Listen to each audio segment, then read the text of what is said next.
В рамках популяризации робототехники и научно-технического творчества среди детей первых 11 классов в апреле-мае пройдут областные этапы открытого международного фестиваля по робототехнике и программированию RedFest. В соревнованиях примут участие более 1000 учеников из 360 школ. Подробнее в материале. Фестиваль проводится при поддержке МИО, Министерства просвещения Республики Казахстан. Организатором RedFest является Фонд развития инженерного образования. RoboFest фестивалінде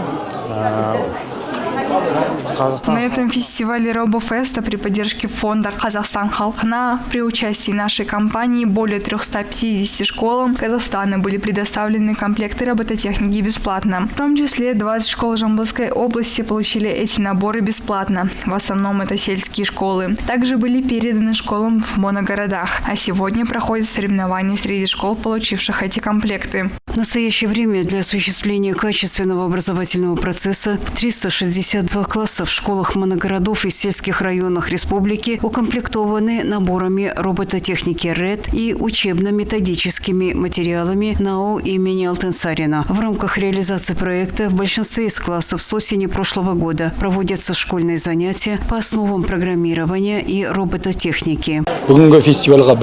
На сегодняшний фестиваль мы привезли 3 учеников. Это с Таласского района, средняя школа имени Шухана Уалиханова в селе Болтарик-Чечен. В этом соревновании принимают учащиеся 7, 14 и 17 лет. Я думаю, что роботы моих учеников будут защищать честь школы на сегодняшних соревнованиях. Победители и призеры областных этапов встретятся осенью текущего года в Астане на международном фестивале с участием команд, представляющих Азербайджан, Узбекистан, Беларусь и другие страны. Кулиш Умурзакова, Адиль Сайлаубеков, Азамат Бескенов, 77 News.